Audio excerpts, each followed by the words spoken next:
Mano didžioji pasakų knyga. Broliai Grimai. Bildukas. Gyveno kartą malūnininkas. Jis buvo labai neturtingas, bet turėjo gražuolę dukterį. Kažkaip teko jam sykį susitikti su karaliumi, prieš kurį norėdamas pasididžiuoti tarė: turiu dukterį, mokančią iš šiaudų verpti aukso siūlus.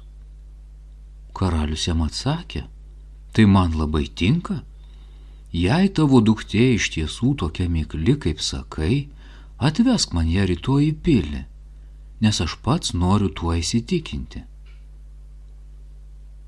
Kai mergaitė kitą rytą buvo pristatyta į pilį, karalius nuvedė ją į kambarį, užverstą šiaudais, parodė jai ratelį ir tarė: dabar imkis darbo. Jei dirbdama kiaurą naktį nesuverpsi iki ryto šitų šiaudų į aukso verpalus, turėsi mirti. Paskui pats savo ranka užrakino kambarį ir paliko mergaitę vieną. Sėdėjo ten vargšė malūnininko duktė, nežinodama, ką daryti, nes neturėjo nė menkiausio supratimo, kaip suverpti iš šiaudų aukso verpalus. Ją ėmė vis didesnė baimė, kol pagaliau vargšė graudžiai pravirko.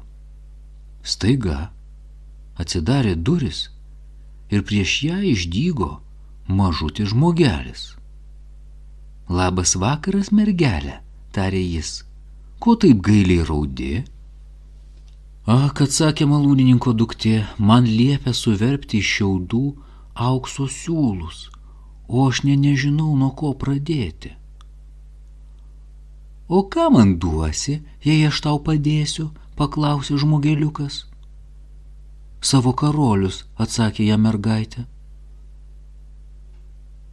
Žmogutis paėmė karolius, atsisėdo prie ratelio ir dūkst, dūkst, dūkst. Vos 3 kartus pamynus, viena ryte bemat buvo pilna, tada įstatė antrą ir dūkst, dūkst, dūkst. Vėl 3 kartus pamynus, šioji irgi buvo pilna. Taip jis dirbo per naktį, kol iki ryto visi šiaudai buvo suverpti, o rytės pilnos aukso siūlų. Rytą, pamatęs tiek aukso, karalius labai nustebo ir apsidžiaugė, bet jo širdis troško dar daugiau turtų. Jis nuvedė malūnininko dukterį į kitą, dar didesnį kambarį, taip pat pilną šiaudų, ir liepė ligi ryto juos suverpti, jei nori likti gyva. Mergaitė, nežinodama, ko griebtis, vėl ėmė verkti. Bet čia atsidarė durelės ir pasirodė tas pats žmogeliukas. Ką duosi, jei aš šiuos šiaudus suverpsiu, paklausė jis. Savo žiedą, atsakė mergaitė, ir nusimovusi nuo piršto padavė jį žmogeliui.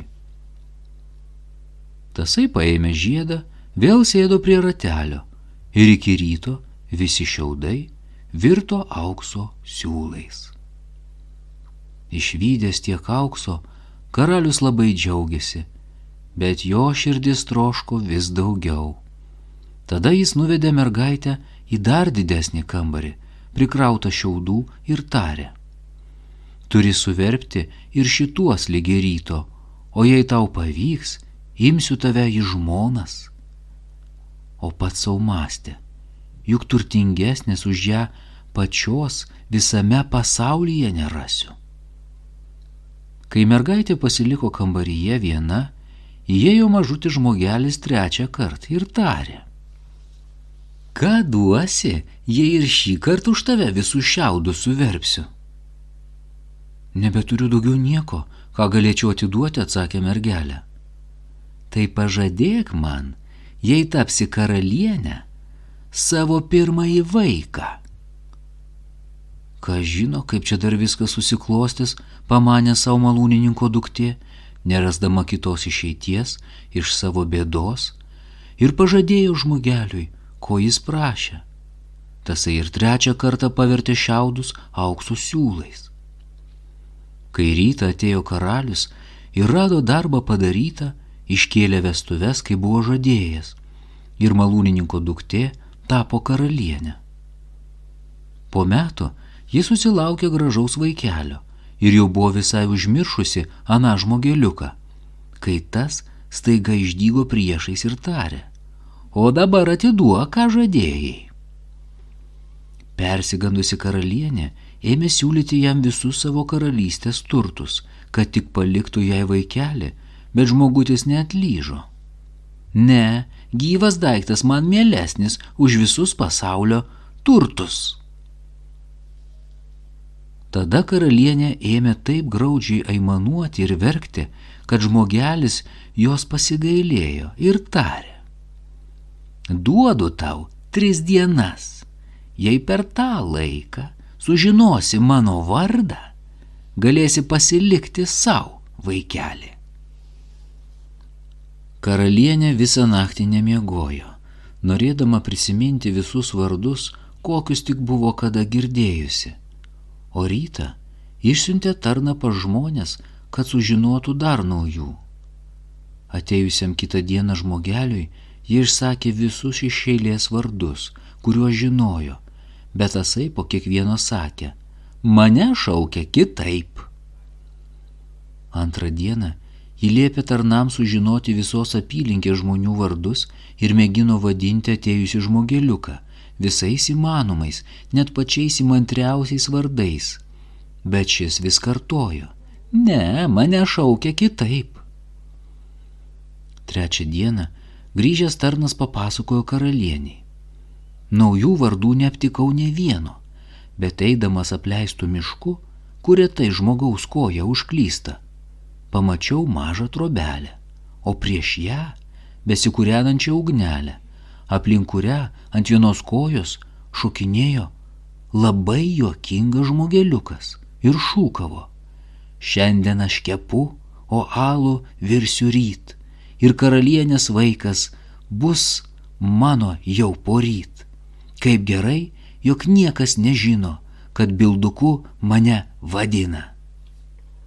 Karalienė labai apsidžiaugė, nes suprato, kad dabar jau nebeturės atiduoti vaikelio tam nenaudėliui.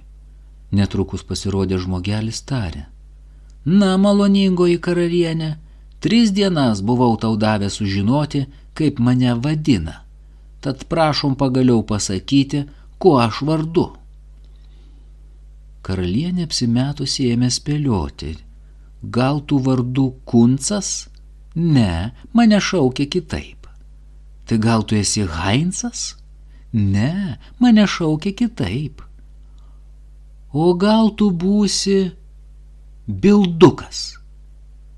Pats velnias tau bus šį vardą pasakęs, pats velnias bus pasakęs, suriko žmogelis ir įsiutęs taip trenkė kairę koją, kad ji beveik sulindo į žemę, o paskui įnirtęs pagrebė abiem rankom dešinę ir perplėšė save perpus.